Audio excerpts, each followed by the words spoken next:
우리가 성전이다 라고 하는 제목으로 말씀을 묵상하도록 하겠습니다. 4절에 보면 너희는 이것이 여호와의 성전이라 여호와의 성전이라 여호와의 성전이라 하는 거짓말을 믿지 말라, 이렇게 말씀을 합니다. 이스라엘 백성들이 성전에 대해서 가진 생각을 우리가 먼저 좀 알 필요가 있는데요, 그것은 뭐냐면 내 삶을 지탱해 주는 안전한 안전지대다, 그리고 보호막이다, 절대적인 보호막이다, 이런 생각을 가지고 있었습니다. 왜냐하면 솔로몬, 이 당시에 이제 솔로몬 성전이죠. 솔로몬이 성전을 하나님께 지어 바치고 봉헌하고 나서 하나님께 기도를 합니다. 그게 이제 열왕기 상 6장인가요? 거기 보면 나오죠. 그때 솔로몬이 뭐라고 기도하냐면 여러 가지 상황들을 설정하면서 이제 가뭄이 들거나 아니면 깐부기, 메뚜기 이런 재앙이 일어나거나 아니면 적군에게 사로잡혀 갔거나 이런 여러 가지 일들이 일어났을 때, 그때 어느 곳에 서 있던지 그들이 예루살렘 성전을 향하여서 두 손을 들고 하나님 앞에 기도하면 하나님이 주님께서는 계신 곳 하늘에서 들으사, 이런 말을 씁니다. 그래서 하나님이 어떤 곳에 어떤 상황에 처하든지 간에 하나님께서 들어 응답해 주십시오라고 하나님 앞에 기도를 하죠. 그리고 그 기도가 끝난 다음에 어떤 일이 일어납니까? 이제 성전의 재단에 하나님의 불이 떨어집니다. 하나님의 불이 떨어져서 재단의 제물을 사르죠. 그건 뭘 상징하냐면 하나님이 응답하셨다라는 거거든요. 응답하셨다. 그러니까 이스라엘 백성들은 그것을 보면서 성전을 매우 자랑스럽게 생각하고 성전은 우리가 성전이 있는 한 안전하다, 이런 생각을 한 것입니다. 근데 이제 하나님의 계획은 뭐냐면 성전이 존재하지만 이스라엘 백성이 성전이 되는 것, 이것이 하나님이 원하시는 뜻이었습니다. 성전에 따라 붙는 수식어가 오늘 말씀에 계속해서 10절, 11절, 14절 반복해서 나오는 단어가 내 이름으로 일컬음을 받는 이 집, 내 이름으로 일컬음을 받는 이 집, 그리고 12절에는 내 이름을 둔 처소, 이런 말이 나오죠. 그런데 우리가 또 잘 아는 이스라엘 백성들을 향해서 하나님 뭐라고 하냐면 내 이름으로 일컬음을 받는 내 백성이라고 이야기를 합니다. 그러니까 성전, 그리고 그 성민이라고 할 때 그 거룩하다라고 하는 의미는 무엇입니까? 내가 무슨 거룩한 어떤 특정한 행위를 해서 거룩해지는 게 아닙니다. 안식일을 지켰기 때문에 거룩해지는 게 아니고 할례를 했기 때문에 거룩해진 것이 아닙니다. 무엇입니까? 왜 앞에 성자 거룩하다라고 하는 말이 붙었습니까? 그것은 다른 게 아니에요. 그것은 하나님의 이름으로 일컬어지기 때문에 그렇습니다. 하나님과 연결이 되어 있고 하나님과 연관이 되어 있기 때문에 거룩하다라는 말을 붙이는 거예요. 하나님을 위한 목적으로 지어졌고 하나님을 위한 목적으로 하나님으로부터 선택받았기 때문에, 부름받았기 때문에, 그래서 거룩하다라는 이름을 붙이는 겁니다. 그러니까 그들이 무슨 행위를 해서 거룩해진 게 아니라는 거예요. 하나님이 하나님의 목적을 위해서 하나님이 부르셨고 하나님의 목적을 위해서 성전을 그러니까 건물을 지었고, 그러면 그것이 하나님께로 향했다, 하나님께 바쳐졌다라고 하는 의미에서 거룩하다라고 하는 것입니다. 세상과 구별된 모습이죠. 또 하나님이 원하시는 하나님 닮은 모습이 그러므로 기대가 되는 것입니다. 자, 그러면 하나님은 어떤 분이십니까? 6절 말씀에 보면 이방인과 고아와 과부를 압제하지 아니하며 무죄한 자의 피를 이곳에 흘리지 아니하며 다른 신들 뒤를 따라 화를 자초하지 아니하면, 이것이 이제 이스라엘 백성들을 향한 하나님의 기대거든요. 근데 이것은 고스란히 하나님 자신의 성품과 하나님 자신의 성품에서 나오는 행동을 이야기를 하는 거예요. 하나님은 연약한 자를 불쌍히 여기시는 분입니다. 그래서 이방인, 고아, 과부는 이스라엘 땅에 살아가는 사람들 중에서 가장 연약하고 가장 돌봄을 받지 못하는 그런 사람들의 대명사예요. 하나님이 그들을 돌보기 때문에 이스라엘 백성도 하나님과 연결되었고 하나님과 비슷한 존재로, 하나님을 닮은 존재로, 또 하나님을 닮아가는 존재로 부름을 받았기 때문에 똑같은 것을 하나님이 요구하시는 겁니다. 연약한 자들을 압제하지 말아라. 또 무죄한 자의 피를 흘리지 말아라. 다른 신들을 따라 가지 말아라. 왜? 하나님은 유일한 한 분이기 때문에 이스라엘 백성들이 그것을 인지하고 그렇게 하나님을 섬기기를 바라는 거죠. 이게 내 이름으로 일컬었기 때문에, 내 이름으로 일컬음을 받았기 때문에 하나님이 요구하는 것입니다. 그런 일을 행해야 된다라는 거죠. 자, 그래서 예수님도 우리에게 너희는 이렇게 기도하라라고 말씀하시면서 뭐라고 말씀합니까? 하늘에 계신 우리 아버지여, 이름이 거룩히 여김을 받으시오며. 하나님의 이름이 거룩히 여김을 받으시려면 우리의 삶이 하나님이 원하시는 하나님 자신의 성품과 하나님이 행하시는 그 일에 따라서 우리가 그렇게 행할 때 그것이 바로 내 이름으로 일컬음을 받는 내 백성이라고 하는 거예요.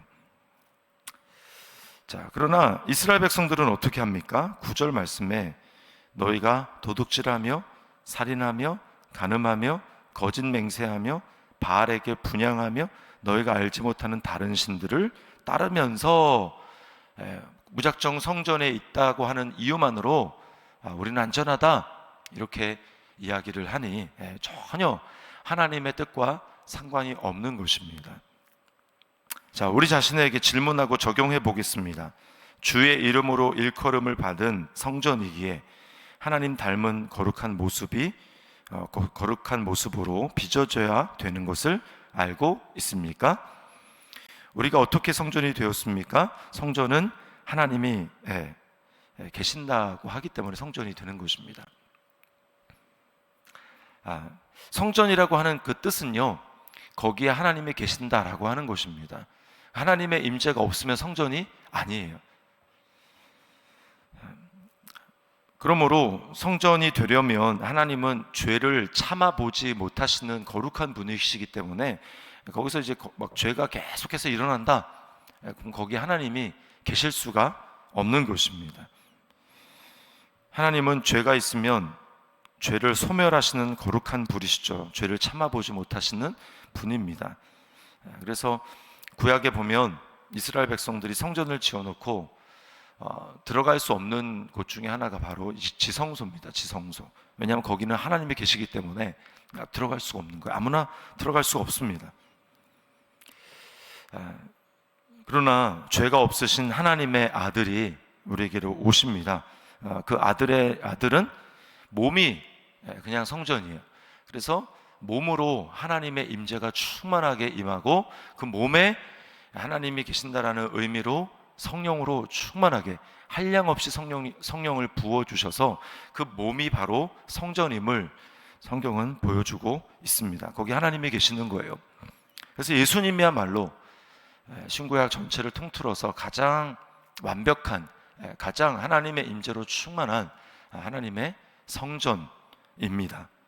그래서 예수님이 너희가 이 성전을, 예루살렘 성전을, 헤롯 성전을 헐라, 내가 3일 만에 다시 일으키라고 하는 것은 눈에 보이는 이 헤롯 성전, 너희가 대단하다고 여기는 이 성전이 진짜 성전이 아니라 바로 내가 하나님의 진정한 참 성전이라는 것을 주님이 말씀하시는 거예요. 그 하나님의 임재로 충만한 참 성전 되신 그리스도께서 십자가에서 하나님의 임재를 잃어버리십니다. 왜 그렇습니까? 우리 대신 우리의 모든 죄를 다 짊어지셨기 때문에 우리가 하나님의 임재를 느끼지 못하는 그것 이상으로 예수님은 우리가 죄를 지으면 하나님의 임재를 느끼지 못하죠. 그것 이상으로 예수님은 인류의 모든 죄를 지셨기 때문에 하나님이 느껴질 수가 없습니다. 그 예수님이 참성전이신 하나님의 임재로 충만하신 그분이 하나님의 임재를 잃어버리셨기 때문에 우리를 대신해서 우리는 예수 그리스도 안에 있다면 우리는 어떤 상황에서든지 이제는 하나님의 임재를 잃어버리지 않습니다. 그리고 우리에게는 예수님 안에 있기 때문에 성령님을 우리에게 주시기 때문에 우리는 하나님의 임재를 어떤 상황에서도 경험할 수 있어요. 그게 바울 사도가 로마서 8장 31절 이하에 고백하고 있는 곳입니다. 사망이나 생명이나 기쁨이나 높음이나 다른 어떤 피조물이라 할지라도 우리를 그리스도 안에 있는 하나님의 사랑에서, 하나님의 임재에서, 하나님의 충만함에서 끊을 수 없으리라. 이게 바울 사도의 결론, 그리스도 안에 있는 자의 결론의 고백이 되는 것입니다. 우리가 성전인 거예요. 우리 안에 주님이 계시기 때문에, 우리 안에 성령님이 거하시기 때문에 우리가 성전이 되는 것입니다. 고린도전서 3장 16절, 너희는 너희가 성전인 것과 하나님의 성령이 너희 안에 계시는 것을 알지 못하느냐.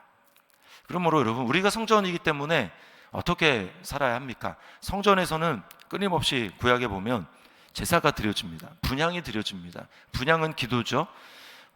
기도를 상징하는 것입니다. 그래서 끊임없이 성전에서는 하나님께 분향이 드려집니다. 기도가 드려져야 되는 것. 그러므로 우리가, 바울 사도는 우리에게 뭐라고 얘기합니까? 항상 기뻐하라, 범사에 감사하라. 그 사이에 뭐가 들어갑니까? 쉬지 말고 기도하라. 성전이기 때문에 끊임없이 거기에는 하나님을 향한 기도가 올려져야 돼요. 분향처럼 계속해서 올려져야 하는 것입니다. 그리고 또 뭐가 있습니까? 성전이기 때문에 우리는 짐승 제사를 바치는 것이 아니라, 또 성전이기 때문에 뭐가 하나님께 바쳐져야 합니까? 찬송과 감사의 제사가 바쳐져야 됩니다. 항상 기뻐하고요, 밤사에 감사해야 됩니다. 어떤 것이든, 내 상황에 어떤 상황에 처하든지 계속해서 하나님 앞에 감사하는 것입니다. 기뻐하는 것입니다. 왜요? 성전이니까.